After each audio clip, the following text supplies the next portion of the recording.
नमस्कार साथियों, स्वागत और अभिनंदन आप सभी का Vijay Singh study group channel में। मैं विजय सिंह और फ्रेंड्स हम चर्चा कर रहे हैं इंडियन पॉलिटी में एम लक्ष्मीकांत की बुक हमारी अभी चल रही है। उसमें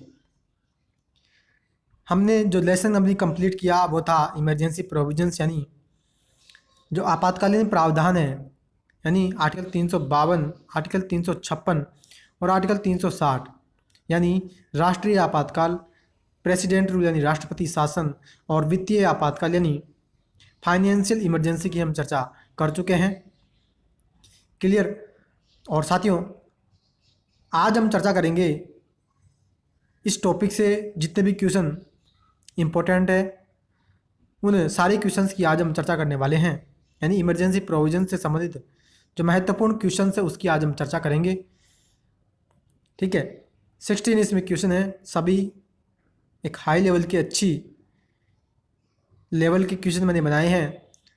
तो डिटेल से आज हम एक क्वेश्चंस की चर्चा करेंगे। और साथियों, जितने भी व्यूअर्स ने अगर पिछली वीडियो नहीं देखी है, इमरजेंसी प्रोविजंस की अलग से नाम यानी आपातकालीन प्रावधान के नाम से अलग से प्लेलिस्ट बनी हुई है, जिसमें आपको सभी यानी राष्ट्रीय आपातकाल, राष्ट्रपति शासन और वित्तीय आपातकाल तीनों की वीडियो मिल जाएगी। ज़रूर से पहले उसको देख लीजिएगा।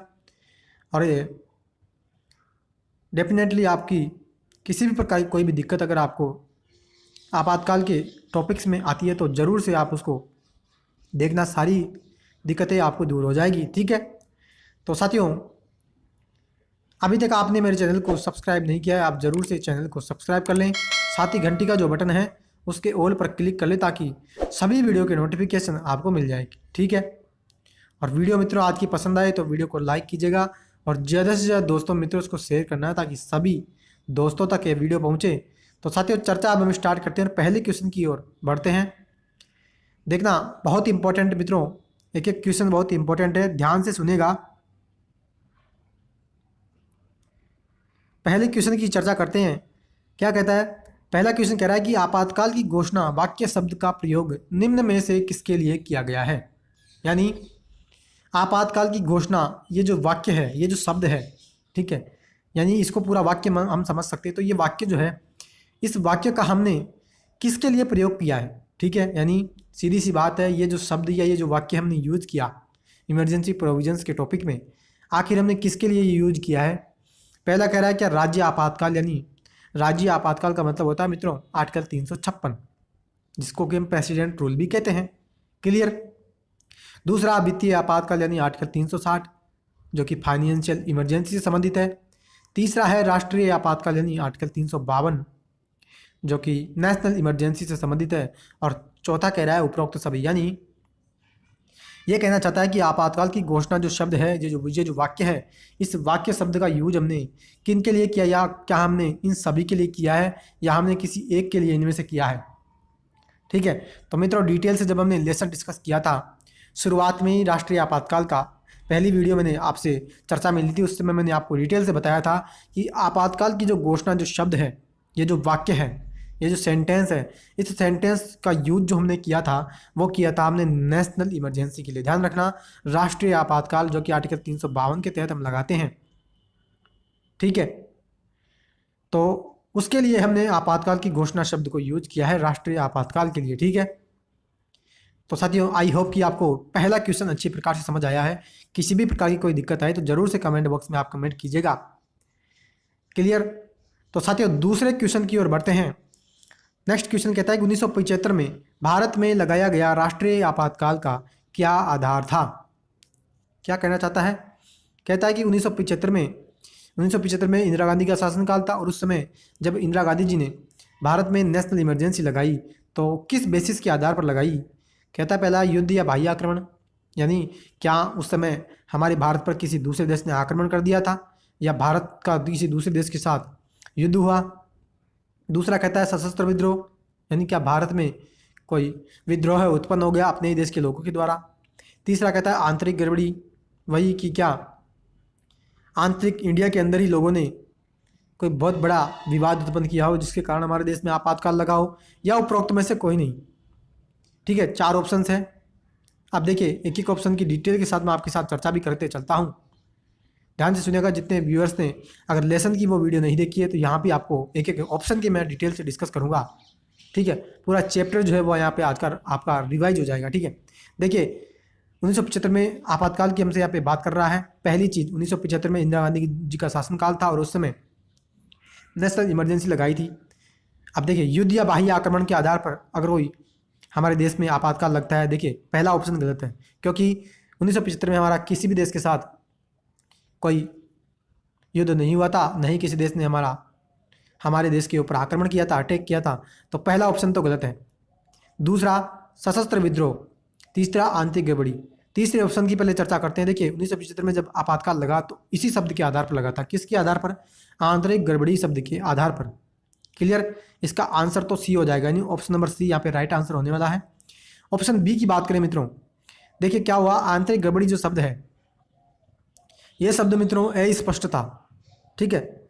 इस शब्द का मतलब हमें क्लियरली मतलब हमें समझ में नहीं आ रहा था। इस कारण से हमने क्या किया, 44वां संविधान संशोधन अधिनियम 1978 लेकर आए और उसके माध्यम से हमने मित्रों क्या किया, हमने आंतरिक गड़बड़ी शब्द जो है उसको परिवर्तित कर दिया। किसके माध्यम से? सशस्त्र विद्रोह, यानी पहले 1975 में आपातकाल लगा आंतरिक गड़बड़ी के आधार पर, लेकिन वर्तमान में अगर आज हम आपातकाल इंडिया में लगाना चाहें तो इस शब्द के आधार पर हम नहीं लगा सकते।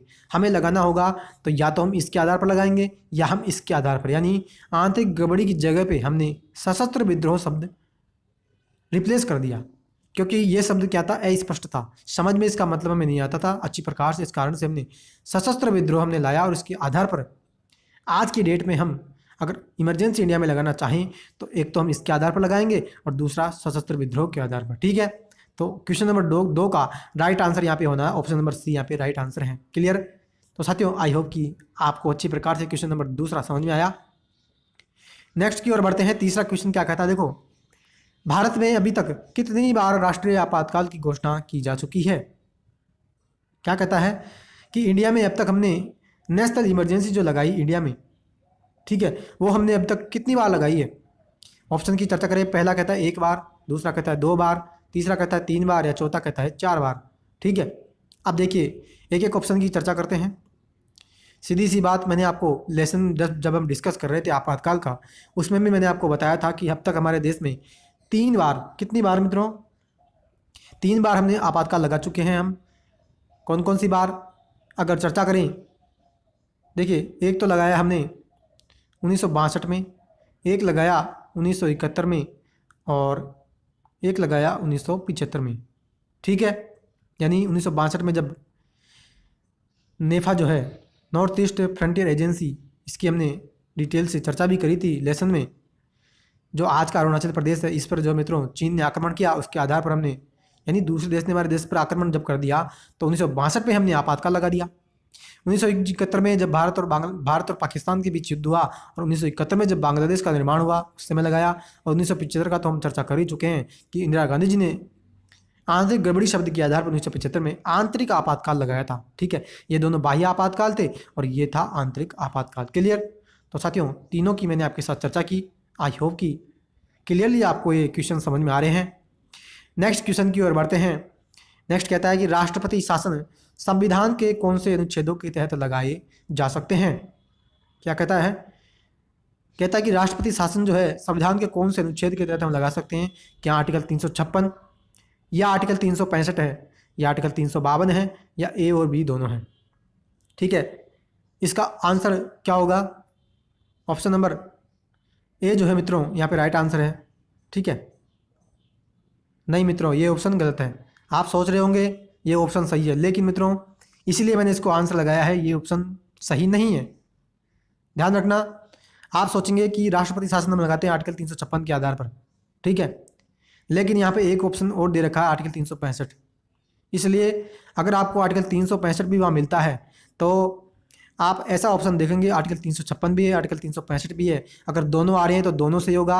अगर 365 नहीं है, ओनली 356 है, तो पर उस परिस्थिति में 356 यहाँ पे राइट आंसर हो जाएगा, ठीक है। तो यहाँ पे आंसर जो होगा ना मित्रों वो होगा ए और बी दोनों, यानी आर्टिकल 356 और आर्टिकल 365। इन दोनों आर्टिकल्स के आधार पर हम राष्ट्रपति शासन किसी राज्य में लगा सकते हैं। डिटेल से एक एक प्रोविजन, एक एक प्रावधान की मैंने लेसन में भी चर्चा करी थी, उसकी एक बार मैं फिर से रिवाइज आपको करवा देता हूँ। आर्टिकल 356 के आधार पर हम कब लगाते हैं? जब राज्य में संवैधानिक तंत्र विफल हो जाए। क्या? संवैधानिक तंत्र की विफलता के आधार पर, यही बात हमने संविधान में कही थी, संवैधानिक तंत्र की विफलता, यही शब्द हमने यूज किया। यानी अगर राज्य की सरकार संविधान के प्रावधानों के अनुसार नहीं चल सकती, क्या? अगर कॉन्स्टिट्यूशन, इंडिया के कॉन्स्टिट्यूशन के आधार पर अगर राज्य की सरकारें नहीं चलती, तो उस परिस्थिति में राष्ट्रपति का यह कर्तव्य बनता है कि वह उस राज्य में राष्ट्रपति शासन लगा सकता है। क्लियर? ये बात हमने किस में कही? आर्टिकल 356 में। ठीक है। आर्टिकल 365 में हमने क्या बात कही थी? हमने ये बात कही थी कि केंद्र की सरकार, किसकी? सेंट्रल गवर्नमेंट अगर राज्य की सरकारों को किसी भी प्रकार का कोई निर्देश देती है और उस निर्देश को राज्य की सरकार मानने से इनकार कर देती है, ठीक है, तो उस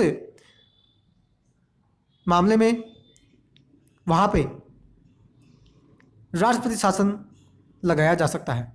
यानी केंद्र के द्वारा दिए गए निर्देशों को न मानने पर राष्ट्रपति, वहाँ पर राष्ट्रपति शासन आर्टिकल 365 के आधार पर लगा सकते हैं। यानी आर्टिकल 356 और 365 दोनों के आधार पर हम यहाँ पे राष्ट्रपति शासन किस राज्य में लगा सकते हैं।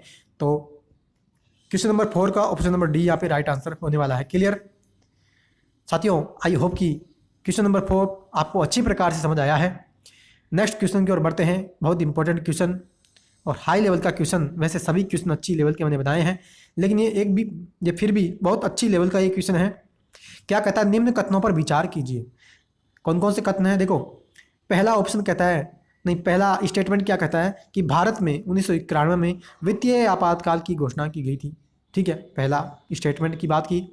दूसरा, प्रेसिडेंट रूल यानी राष्ट्रपति शासन को अधिकतम 3 वर्षों तक लगाया जा सकता है। ठीक है, दूसरे की चर्चा की। तीसरा कहता है कि राष्ट्रीय आपातकाल की न्यायिक समीक्षा यानी जुडिशियल रिव्यू नहीं की जा सकती। ठीक है, और चौथा, 44वें संविधान संशोधन अधिनियम 1978 के द्वारा आंतरिक गड़बड़ी शब्द को सशस्त्र विद्रोह से विस्थापित किया गया था।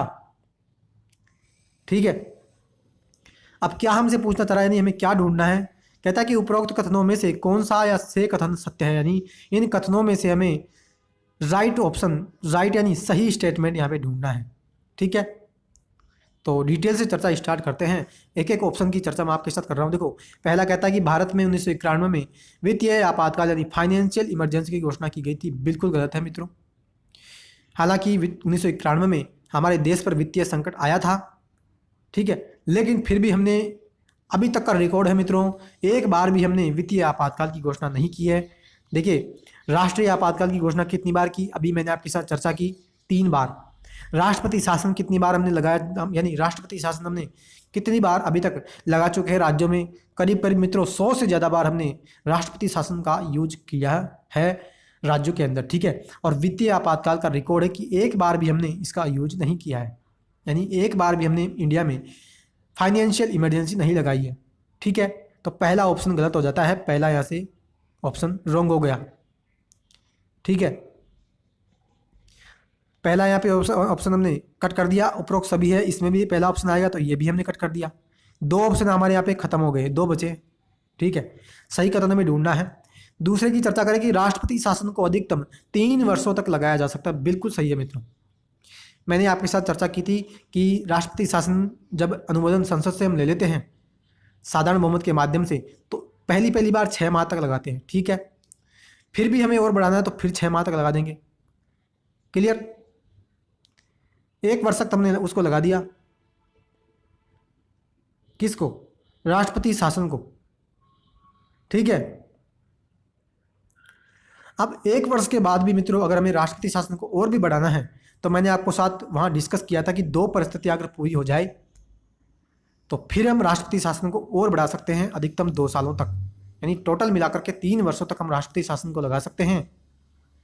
तो ये ऑप्शन भी हमारा यहाँ पे सही है, यानी ऑप्शन नंबर 2 यहाँ पे सही है। यानी इसमें से और इसमें 2-2 है, इसमें भी 2 है, इसमें भी 2, तो इसमें से ऑप्शन हमारा होने वाला है। ठीक है, 2 और 4 मित्रों इसमें है और 2 और 4 भी इसमें, यानी 4 ऑप्शन भी सही है और 4 यहाँ पे भी सही है। यानी सीधी सी बात हमसे क्या देखने को मिलती है कि ऑप्शन 2 और 4 तो सही है, 2 और 4 ऑप्शन सही है। यहाँ 3 आ रहा है तो 3 को हम देख लेंगे, अगर वो सही है तो सही होगा, नहीं है तो हम उसको कट कर देंगे। तीसरे की पहले चर्चा करते हैं कि राष्ट्रीय आपातकाल की न्यायिक समीक्षा नहीं की जा सकती। बिल्कुल गलत है, राष्ट्रीय आपातकाल की न्यायिक समीक्षा की जा सकती है। यानी मित्रों सिंपल सी बात, ओनली वन स्टेटमेंट में मैंने आपको एक बात बताई थी लेक्चर जब हम डिस्कस कर रहे थे, तो मैंने आपको बताया था कि आर्टिकल 352, आर्टिकल 356 और आर्टिकल 360 यानी राष्ट्रीय आपातकाल, राष्ट्रपति शासन और वित्तीय आपातकाल तीनों की न्यायिक समीक्षा, जुडिशियल रिव्यू हम कर सकते हैं। यानी न्यायपालिका इनकी जांच कर सकती है कि क्या वाकई में ये जो हमने राष्ट्रपति शासन या राष्ट्रीय आपातकाल या वित्तीय आपातकाल लगाया है, क्या ये वास्तव में सही है या सही नहीं है या गलत है। इसी को हम क्या कहते हैं, न्यायिक समीक्षा। क्लियर। तो सीधा सा मतलब क्या हुआ कि तीसरा ऑप्शन हमारे यहाँ पे गलत हो गया। देखो ये और ये तो गलत हो गए थे, तीसरा यहाँ पे गलत हो गया, तो ऑप्शन नंबर बी यहाँ पे राइट आंसर हो जाएगा। क्वेश्चन नंबर 5 में ऑप्शन नंबर बी यहाँ पे राइट आंसर है। ऑप्शन 4 की भी अगर चर्चा करें तो देखिए सही निकलेगा। 44वें संविधान संशोधन 1977 के द्वारा आंतरिक गड़बड़ी शब्द को सशस्त्र विद्रोह शब्द से विस्थापित किया गया। अभी अभी कुछ समय पहले पिछले क्वेश्चन में मैंने आपके साथ चर्चा की थी कि आंतरिक गड़बड़ी शब्द संविधान में स्पष्ट क्लियरली इसका मतलब हमें समझ में नहीं आ रहा था, तो हमने सशस्त्र विद्रोह शब्द से उसको विस्थापित कर दिया। और अगर वर्तमान में हम राष्ट्रीय आपातकाल लगाना चाहें तो युद्ध, बाह्य आक्रमण और सशस्त्र विद्रोह के आधार पर लगाएंगे, न कि आंतरिक गड़बड़ी शब्द के आधार पर। क्लियर। तो क्वेश्चन नंबर 5 का ऑप्शन नंबर बी यहाँ पे राइट आंसर है। क्लियर है साथियों। आई होप कि ये क्वेश्चन अच्छी लेवल का था, अच्छी प्रकार से एक इजीली तरीके से आपको समझाने में मैं भरपूर सफल रहा हूँगा। ठीक है, नेक्स्ट क्वेश्चन की ओर बढ़ते हैं। नेक्स्ट क्वेश्चन देखो क्या कहता है। नेक्स्ट कहता है कि सर्वप्रथम राष्ट्रपति शासन का प्रयोग किस राज्य में किया गया था। क्या सबसे पहले हमने प्रेसिडेंट रूल का जो उपयोग किया, यानी सबसे पहले हमने राष्ट्रपति शासन जहाँ लगाया वो कौन सा राज्य था। कहता है कि पहला क्या पेप्सू राज्य है, या यूपी है, या राजस्थान, या मणिपुर। अब आप समझ रहे होंगे कि पेप्सू राज्य कौन सा है। पहले हम इसको पेप्सू राज्य कहते थे, वर्तमान का राज्य जो है ये पंजाब है। ठीक है, तो सीधी सी आंसर या तो एक फैक्चुअल क्वेश्चन है। सबसे पहले हमने जो प्रेसिडेंट रूल लगाया था वो लगाया था पेप्सू राज्य में, यानी पंजाब, आज का जो पंजाब है, सबसे पहले वहीं हमने इसका प्रयोग किया था राष्ट्रपति शासन का। ठीक है, तो क्वेश्चन नंबर 6 में ऑप्शन नंबर ए यहाँ पे राइट आंसर है। क्लियर। नेक्स्ट की ओर बढ़ते हैं। नेक्स्ट कहता है कि राष्ट्रीय आपातकाल किसकी लिखित सिफारिश पर लगाया जा सकता है। यानी अगर हम इमरजेंसी लगाना चाहें तो किसकी लिखित सिफारिश, यानी कौन रिटर्न में हमको लिखित में देगा, और उसकी लिखित में देने के बाद ही राष्ट्रपति राष्ट्रीय आपातकाल इंडिया में लगा सकते हैं। कहता है क्या प्रधानमंत्री अगर लिख के दे दे तो लगा सकते हैं, क्या मिनिस्टर की जो काउंसिल है वो लिख कर दे दे तो क्या हम राष्ट्रपति राष्ट्रीय आपातकाल लगा सकते हैं, या सेंट्रल कैबिनेट जो है वो लगा दे, वो लिख के दे दे, या संसद अगर लिखित सिफारिश करे तो क्या उसके आधार पर हम राष्ट्रीय आपातकाल हमारे देश में लगा सकते हैं। ठीक है, 4 ऑप्शन हैं, एक एक की चर्चा करते हैं। डिटेल से मैंने आपको जब लेसन डिस्कस किया तो इसकी विस्तृत रूप में बार बार जोर दे करके कान खोल के मैंने बताया था कि 1975 में जब इंदिरा गांधी जी ने राष्ट्रीय आपातकाल लगाया था तो उन्होंने क्या किया था कि पहले ही राष्ट्रीय आपातकाल की तो उसमें उन्होंने घोषणा कर दी थी, और बाद में जाकर के उन्होंने मित्रों कैबिनेट को बताया था। ठीक है, यानी उन्होंने इसका मिसयूज किया, फिर जाकर के बाद में जाकर के हमने ये प्रावधान जोड़ा कि अगर हमें राष्ट्रीय आपातकाल इंडिया में लगाना है तो मंत्रिमंडल यानी कैबिनेट जो होगी, कौन मित्रों, सेंट्रल कैबिनेट जो है, उस कैबिनेट की लिखित सिफारिश पर, यानी रिटर्न में वो जो है लिखित सिफारिश करेगा राष्ट्रपति को राष्ट्रीय आपातकाल लगाने की, और उसी कैबिनेट की लिखित सिफारिश के आधार पर हमारे देश में राष्ट्रीय आपातकाल हम लगा सकते हैं। क्लियर। तो यहाँ पे उस क्वेश्चन नंबर 7 का ऑप्शन नंबर सी यहाँ पे राइट आंसर हो जाएगा। ध्यान रखना, मंत्रिमंडल और मंत्रिपरिषद में बहुत अंतर होता है मित्रों, कंफ्यूज मत होना।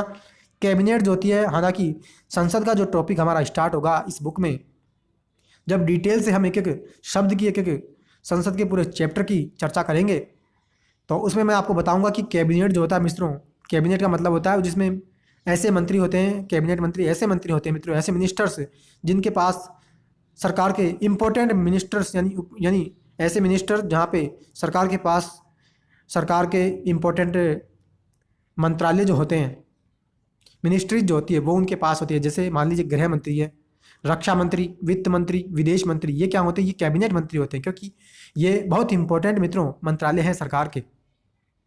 ठीक है, इसको हम क्या कहते हैं, ऐसे मंत्रियों को हम कैबिनेट मंत्री कहते हैं, और इन्हीं को मिला करके जो मंत्री परिषद जो बनती है उसी को हम क्या कहते हैं, मंत्रिमंडल। ठीक है, यानी सीधी सी बात आप ये समझना कि मंत्रिमंडल जो होता है उसमें 15 से 20 मंत्री होते हैं, लेकिन मंत्रिपरिषद जो होती है उसमें 60 से 70 मंत्री होते हैं। यानी सारे मंत्री, जितने भी मंत्री होंगे ना, वो मंत्रिपरिषद में शामिल हो जाते हैं, लेकिन मंत्रिमंडल में केवल कैबिनेट मंत्री शामिल होते हैं। क्लियर? तो ये मैंने मंत्रिमंडल और मंत्रिपरिषद में भी आपको डिफरेंस समझाया। तो साथियों, क्वेश्चन नंबर 7 का आंसर हो गया था ऑप्शन नंबर सी, यहाँ पे राइट आंसर है। नेक्स्ट क्वेश्चन की ओर बढ़ते हैं। क्वेश्चन नंबर 8 क्या कहता है, देखो सुनेगा। कहता है कि निम्न में से किसी एक व्यक्ति ने आपातकालीन प्रावधानों को संविधान का जीवन साथी बताया था। यानी ऐसा कौन सा व्यक्ति है जिन्होंने ये कहा कि इमरजेंसी प्रोविजंस जो है मुझको हमने संविधान का जीवन साथी, यानी वो संविधान का जीवन साथी कह रहे हैं किसको, इमरजेंसी प्रोविजंस को। क्यों?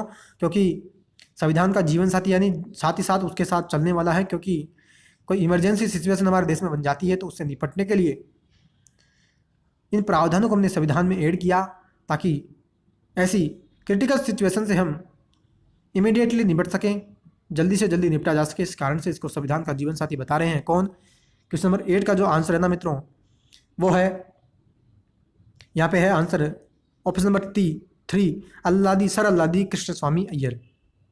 ध्यान रखना। और महावीर स्वामी जो थे उन्होंने इसको क्या कहा था, सुरक्षा वाल्व।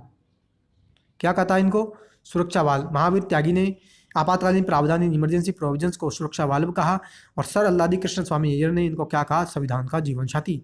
जब हमने आपातकालीन प्रावधानों की आलोचनाएं हम जब कर रहे थे, यानी क्रिटिसिज्म जब हमने इसका किया था, तब हमने इसकी डिटेल से चर्चा की थी कि किस व्यक्ति ने आपातकालीन प्रावधान को क्या कहा, क्या इनकी आलोचनाएं करी है। ठीक है, तो क्वेश्चन नंबर 8 का यहाँ पे ऑप्शन नंबर 3 राइट आंसर हो गया। क्लियर?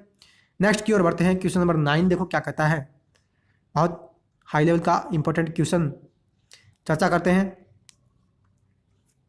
निम्न कथनों पर विचार कीजिए। पहला क्या कहता है, देखो, राष्ट्रीय आपातकाल में व्यक्तियों के सभी मूल अधिकार निलंबित हो जाते हैं। दूसरा कहता है कि राष्ट्रपति शासन की घोषणा को मंजूरी देने वाला प्रस्ताव विशेष बहुमत से पारित किया जाता है। तीसरा ऑप्शन कहता है कि आपातकाल की उद्घोषणा को संसद के दोनों सदनों से 2 माह के भीतर अनुमोदन मिलना आवश्यक है। और नेक्स्ट ऑप्शन कहता है, नेक्स्ट स्टेटमेंट कहता है कि संविधान का अनुच्छेद 358 बाह्य है एवं आंतरिक दोनों आपातकाल में लागू होता है। ठीक है, 4 ऑप्शंस है।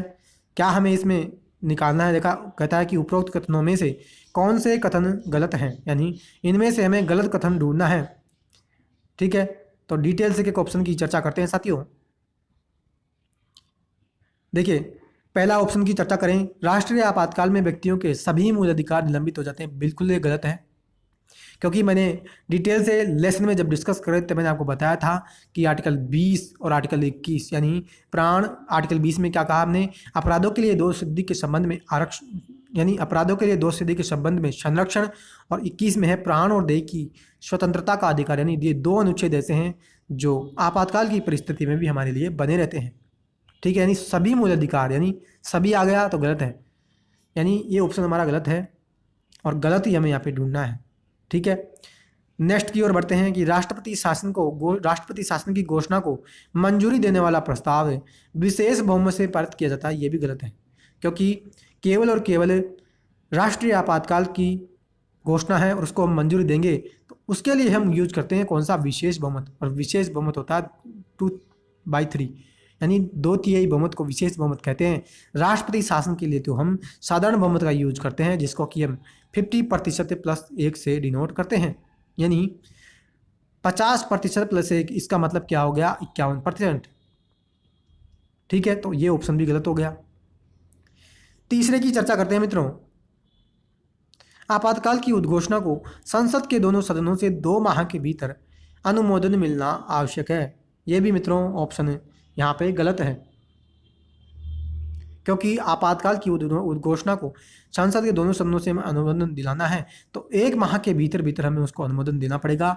2 माह का अनुमोदन तो हम राष्ट्रपति शासन और वित्तीय आपातकाल के लिए यूज कर रहे थे, और मैंने आपको वहाँ डिटेल से जोर देकर के बताया था कि ये कंडीशन आपातकाल की है, इमरजेंसी की स्थिति है। इस कारण से जल्दी से जल्दी हमें इस परिस्थिति से निपटना है, इसलिए हम वहाँ पे समयावधि को हम कम कर रहे हैं। 2 की जगह हमने उसको 1 माह कर दिया था। ठीक है, तो ये ऑप्शन भी गलत है। और चौथे की चर्चा करें कि संविधान का अनुच्छेद 358 बाह्य और आंतरिक दोनों आपातकाल में लागू होता है, ये ऑप्शन भी गलत है, क्योंकि आर्टिकल 358 तो केवल और केवल मित्रों बाह्य आपातकाल पर लागू होता है, यानी कोई विदेशी देश के द्वारा हमारे देश पर आक्रमण हो जाए या हमारा देश का किसी अन्य देश के साथ वार यानी युद्ध हो जाए, तो उसका प्रावधान हम आर्टिकल 358 में हमने कर रखा है। उस परिस्थिति में हमारे संविधान के अनुच्छेद 19 के तहत 6 मूल अधिकार निलंबित हो जाते हैं। इसकी मैंने डिटेल से आपके समक्ष चर्चा करी थी, ठीक है। तो यहाँ पे देखो गलत कथन कौन सा है, उपरोक्त कथनों में से कौन से गलत हैं? ए और 2, 3 और 4, उपरोक्त सभी या उपरोक्त में से कोई नहीं। तो क्वेश्चन नंबर 9 का यहाँ पे सीधा सा आंसर हो गया उपरोक्त सभी, यानी सारे कथन इसमें जो दिए गए हैं वो गलत हैं। क्लियर साथियों, आई होप कि ये क्वेश्चन आपको अच्छे प्रकार से समझ आया है। मित्रों वीडियो पसंद आ रही है तो प्लीज़ वीडियो को लाइक करना, ज़्यादा से ज़्यादा दोस्तों मित्रों उसको शेयर करना है, और चैनल को आपने अभी तक भी सब्सक्राइब नहीं किया मित्रों, ज़रूर से मैं कह रहा हूँ आपको चैनल को सब्सक्राइब कर लेना है अभी। साथ ही घंटी का जो बटन है उसके ऑल पर क्लिक कर लेना, ताकि सभी वीडियो के नोटिफिकेशन आपको मिल जाए। क्योंकि मित्रों मैंने आपको बताया था कि कंप्लीट भारत की राजव्यवस्था इंडियन पॉलिटी हम इस चैनल के माध्यम से कंप्लीट करने वाले हैं। एम लक्ष्मीकांत की जो बुक है, इंडिया का कोई सा भी बड़ा से बड़ा एग्जाम है उसको ले लो या छोटा से छोटा, कोई भी अगर इंडियन पॉलिटी का क्वेश्चन वहाँ से अगर निकलता है तो सिंगल क्वेश्चन भी इस बुक्स में से बाहर नहीं आता, इसका मैं आपके साथ दावा करता हूँ। तो ज़रूर से मैंने आपको कहा था कि 16 हमारा लेसन ये चल रहा था, 16 लेसन हमने इसके कंप्लीट कर लिए हैं। टोटल इसमें जो है मित्रों 80 लेसन हैं। कितने हैं? 80 लेसन इसमें पूरे दिए हुए हैं। तो पूरी बुक हम इसकी कंप्लीट करेंगे। इस कारण से मैं कह रहा हूँ कि ज़रूर से चैनल को सब्सक्राइब कर लीजिएगा अगर आपको मेरे साथ कंप्लीट भारत की राजव्यवस्था अगर कंप्लीट करनी है।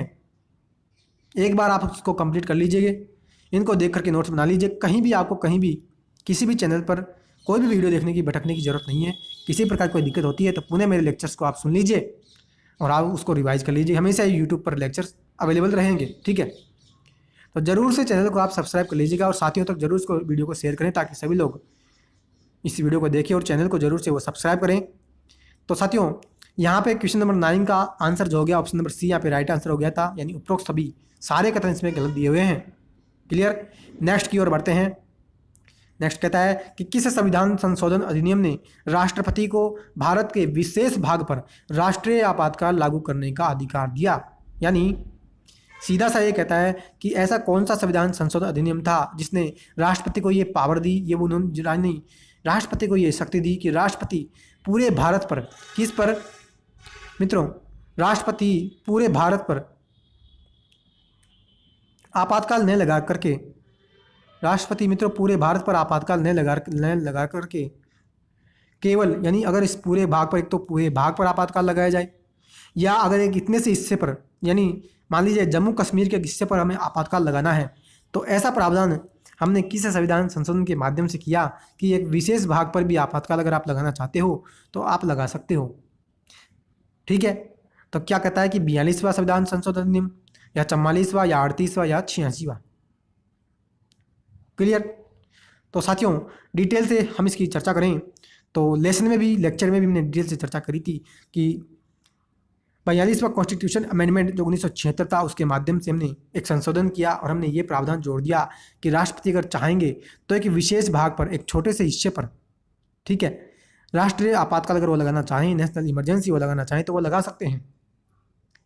तो क्वेश्चन नंबर 10 का ऑप्शन नंबर ए यहाँ पे राइट आंसर हो जाएगा, ठीक है। नेक्स्ट की ओर बढ़ते हैं। क्वेश्चन नंबर 11 क्या कहता है, देखो कि राष्ट्रीय आपातकाल में राज्य सूची पर कानून बनाने का अधिकार किसे प्रदान किया गया है। यानी अगर नेशनल इमरजेंसी हमारे पूरे देश पर, पूरे भारत पर इमरजेंसी लग जाती है तो राज्य सूची जो है उस पर कानून बनाने की जो पावर है वो किसके पास है। तो कहता है क्या संसद को है, या राज्य के विधानमंडल को है, या राष्ट्रपति को है, या ए व सी दोनों, यानी क्या संसद और राष्ट्रपति दोनों उस पर राज्य सूची पर कानून बना सकते हैं। तो क्वेश्चन नंबर 12 में एक एक ऑप्शन की चर्चा करें तो देखिए डिटेल से हमने चर्चा करी थी। राष्ट्रीय आपातकाल लग जाता है तो उस परिस्थिति में हमारा केंद्र जो होता है, केंद्र कौन, संघ, वो मित्रों सर्वशक्तिमान यानी सुप्रीम कमांडर वो हो जाता है कौन, केंद्र की सरकार, और वहाँ पे पावर जो हो जाती है वो संसद को मिल जाती है। और साथ ही अगर उस परिस्थिति में राष्ट्रीय आपातकाल के समय मान लीजिए संसद अगर सत्र में नहीं है तो उस परिस्थिति में राष्ट्रपति को भी ये पावर है कि वो उस राज्य के लिए राज्य सूची पर अध्यादेश पास कर सकता है। यानी यहाँ पे संसद और राष्ट्रपति दोनों को हमने पावर दे रखी है राज्य सूची पर कानून बनाने की। क्लियर। तो साथियों क्वेश्चन नंबर 11 में हम चर्चा करें तो ऑप्शन नंबर डी यहाँ पे राइट आंसर हो जाएगा। यानी ए और सी संसद और राष्ट्रपति वहाँ पे यानी संसद और राष्ट्रपति राज्य सूची पर कानून बनाने की शक्ति रखते हैं। क्लियर। तो साथियों आई होप कि क्वेश्चन नंबर 11 आपको समझ में आया। नेक्स्ट की ओर बढ़ते हैं। क्वेश्चन नंबर 12 देखो क्या कहता है, बहुत इंपॉर्टेंट हाई लेवल का फिर से क्वेश्चन कहता है कि निम्न कथनों पर विचार करें। पहला कह रहा है राष्ट्रपति शासन के दौरान संबंधित उच्च न्यायालय की शक्तियां भी राष्ट्रपति को हस्तांतरित कर दी जाती है। दूसरा कहता है त्रिशंकु विधानसभा की स्थिति बनने पर लगाया गया राष्ट्रपति शासन उचित होगा। सी ऑप्शन कहता है वित्तीय आपातकाल की समाप्ति के लिए संविधान में विशेष प्रक्रिया का उल्लेख किया गया है। डी स्टेटमेंट कहता है वित्तीय आपातकाल की न्यायिक समीक्षा की जा सकती है। और ई स्टेटमेंट कहता है कि राष्ट्रीय आपातकाल के दौरान संविधान का ये स्वरूप एकात्मक से संज्ञेय हो जाता है। और हमें क्या ढूंढना है, इनमें से कौन से कथन सही है।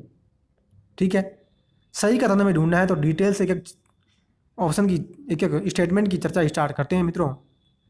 देखिएगा, पहला कह रहा है राष्ट्रपति शासन के दौरान संबंधित उच्च न्यायालय की शक्तियां राष्ट्रपति को हस्तांतरित कर दी जाती है। बिल्कुल गलत है। हमने चर्चा करी थी कि हाईकोर्ट की जो शक्तियां हैं वो उसी हाईकोर्ट के साथ पास बनी रहती हैं राष्ट्रपति शासन के दौरान भी। पहला ऑप्शन यहाँ पे गलत है। दूसरा, त्रिशंकु विधानसभा की स्थिति बन जाए तो राष्ट्रपति शासन उचित होगा। बिल्कुल सही है। त्रिशंकु का मतलब यानी एक तो वहाँ पे ऐसी यानी चुनाव उत्पन्न हुए, यानी चुनाव वहाँ पे संपन्न हुए विधानसभा के, और किसी भी पार्टी को इतनी सीटें प्राप्त नहीं हुई कि वो सरकार बना सके, उसको हमने त्रिशंकु विधानसभा कह दिया। तो उस परिस्थिति में हम क्या करेंगे, राष्ट्रपति शासन वहाँ लगा देंगे। तो ये ऑप्शन सही है स्टेटमेंट। वित्तीय आपातकाल की समाप्ति के लिए संविधान में विशेष प्रक्रिया का उल्लेख बिल्कुल गलत है। हमने कोई विशेष प्रक्रिया उसके लिए नहीं बुलाई। हम तो ये कहा था कि राष्ट्रपति आएंगे और दूसरी घोषणा करेंगे कि हाँ आज से वित्तीय आपातकाल समाप्त किया जाता है, और वित्तीय आपातकाल फिर समाप्त हो जाएगा। ठीक है। तीसरी नेक्स्ट की चर्चा करें स्टेटमेंट की वित्तीय आपातकाल की न्यायिक समीक्षा की जा सकती है, यानी जुडिशियल रिव्यू इसका किया जाता है। बिल्कुल सही है। और मैंने अभी कुछ समय पहले आपको बताया था कि आर्टिकल 352 एक ही स्टेटमेंट में बताया था, आर्टिकल 352, आर्टिकल 356 और आर्टिकल 360 तीनों की न्यायिक समीक्षा हम कर सकते हैं। ठीक है, तो ये ऑप्शन सही है। और ई की चर्चा करें राष्ट्रीय आपातकाल के दौरान संविधान का स्वरूप एकात्मक से संघीय हो जाता है। राष्ट्रीय आपातकाल में स्वरूप एकात्मक से संघीय हो जाता है। बिल्कुल गलत है। संघीय से एकात्मक हो जाता है, क्योंकि मैंने आपको अभी बताया था कि राष्ट्रीय आपातकाल और राष्ट्रपति शासन और वित्तीय आपातकाल में क्या होता है, केंद्र जो होता है ना मित्रों, वो सर्वशक्तिमान सुप्रीम कमांडर हो जाता है। सारे निर्णय वो केंद्र लेता है। इस कारण से वहाँ पे स्वरूप जो होता है वो एकात्मक हो जाता है। ठीक है, पहले संघीय स्वरूप है हमारा, यानी हमारा संविधान फेडरल संविधान है, संघीय संविधान है, लेकिन इमरजेंसी की कंडीशन में एकात्मक संविधान वो हो जाता है। ठीक है, तो सही कथनों की हम चर्चा करें क्वेश्चन नंबर 12 में। तो क्वेश्चन नंबर 12 में मित्रों हमें ऑप्शन नंबर बी और डी जो हमने देखे वो सही कथन है। ठीक है, तो क्वेश्चन नंबर 12 में ऑप्शन नंबर 1 हमारा यहाँ पे राइट आंसर हो जाएगा। ठीक है, एक तो ये सही था हमारा और एक तो ये सही था।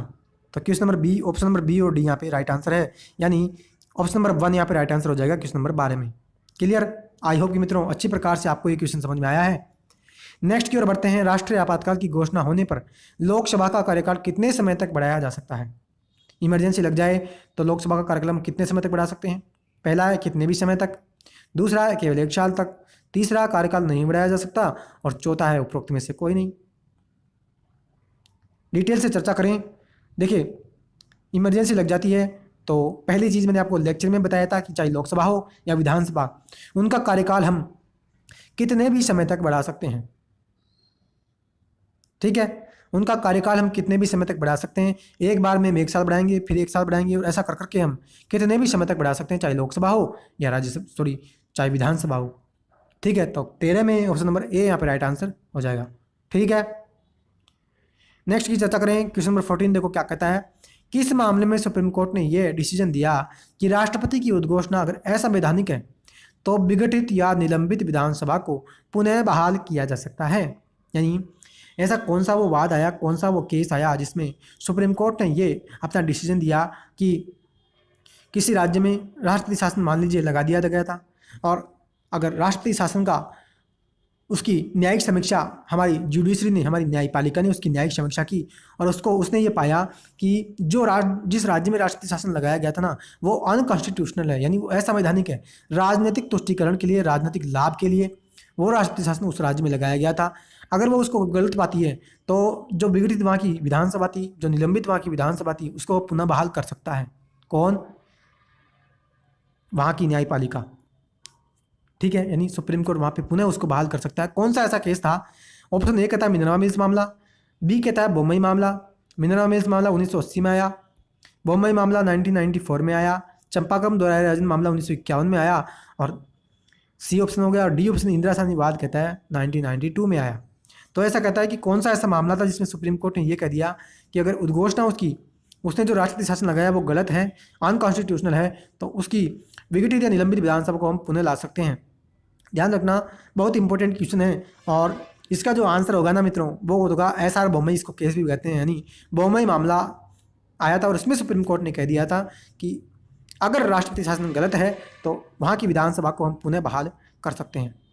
क्लियर? तो ऑप्शन नंबर बी यहाँ पे राइट आंसर हो जाएगा क्वेश्चन नंबर 14 का।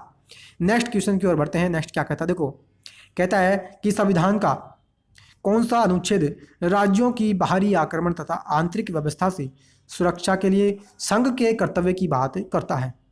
यानी संविधान का ऐसा कौन सा आर्टिकल है जो ये बताता है कि अगर राज्य पर, किसी भी इंडिया के राज्य पर अगर किसी देश का, किसी भी बाह्य देश का अटैक होता है, आक्रमण होता है, और या फिर उसकी आंतरिक व्यवस्था जो है उसको अगर किसी भी प्रकार से कोई खतरा पहुंचता है तो संघ का, केंद्र का ये कर्तव्य होगा कि वह उसकी रक्षा करेगा। यानी राज्य की सरकार, राज्य की रक्षा करने का कर्तव्य है किसका? संघ का। ऐसा कौन सा अनुच्छेद हमें बताता है? कहता है आर्टिकल 352 जो राष्ट्रीय आपातकाल है, आर्टिकल 354, आर्टिकल 355, आर्टिकल 358।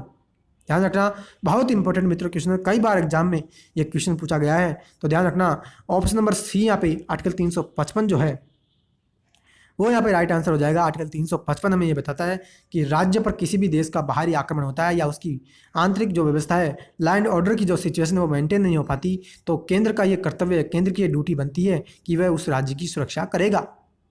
कौन कहता है? आर्टिकल 355 ये कहता है। क्लियर? डिटेल से मित्रों में एक एक प्रावधान की, एक एक आर्टिकल की यहाँ पे चर्चा करते चल रहा हूँ।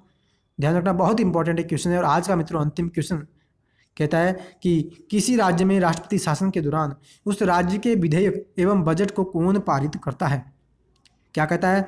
अगर किसी भी राज्य में, मान लीजिए आज की डेट में राजस्थान राज्य में अगर राष्ट्रपति शासन लगा दिया जाता है तो उस राज्य में जितने भी बिल आएंगे, बिल मतलब विधेयक, कोई भी कानून बनता है उससे पहले उसको हम बिल कहते हैं, और उसका जो बजट होगा उसको कौन पारित करेगा? कहता है कि राष्ट्रपति करेंगे या संसद करेगी, या राष्ट्रपति या संसद दोनों कर सकते हैं, या उपरोक्त में से कोई नहीं।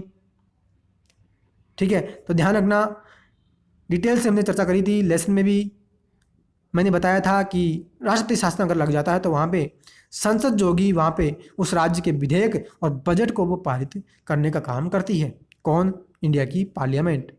ठीक है, तो साथियों ये आज हमने चर्चा की पूरे 16 क्वेश्चंस की, और पूरे क्वेश्चंस इसमें दिए हुए हैं, क्वेश्चंस के आंसर हैं। तो साथियों आज हमने चर्चा की पूरे 16 क्वेश्चंस की। आई होप कि आज के लेसन के सारे क्वेश्चन आपको अच्छी प्रकार से समझ आया है। अगर मित्रों पूरे 16 क्वेश्चन में से आपने अराउंड 14 या 13 क्वेश्चन अगर किए हैं तो आपकी गुड कंडीशन है इंडियन पॉलिटी में इमरजेंसी प्रोविजंस के चैप्टर में। ठीक है, इतने क्वेश्चन तो मित्रों आपको अच्छी प्रकार से याद होने ही चाहिए, क्योंकि जिस लेवल से मैंने आपको एक एक प्रावधान की, एक एक आर्टिकल्स की वहाँ चर्चा करी है, तो शायद ही आपको वहाँ इतना लेक्चर में डिटेल से डिस्कशन मिलेगा किसी चैनल पर। तो ज़रूर से इतने क्वेश्चन तो आपको वहाँ पे आने चाहिए। किसी भी क्वेश्चन में कोई दिक्कत है तो पहले आपको क्या करना है, लेसन्स की जो वीडियो मैंने डाली है उसको ज़रूर से देखना। एक सिंगल क्वेश्चन भी आपको उस पूरी वीडियो से बाहर नहीं मिलेगा। ठीक है, तो ज़रूर से पुनः आप उसको देख लीजिएगा वीडियो को। तो साथियों आज का लेक्चर आपको कैसा लगा जरूर से कमेंट बॉक्स में कमेंट कीजिएगा। वीडियो मित्रों आज की पसंद आई है तो जरूर से आपको क्या करना है, लाइक करना है, वीडियो को ज़्यादा से ज़्यादा दोस्तों में इसको शेयर करना है, और चैनल को अभी तक भी आपने सब्सक्राइब नहीं किया जरूर से मेरे चैनल को सब्सक्राइब कर लेना। घंटी का जो बटन है उसके ऑल पर क्लिक कर लेना, ताकि सभी वीडियो के नोटिफिकेशन आपको मिल जाएंगे, ठीक है।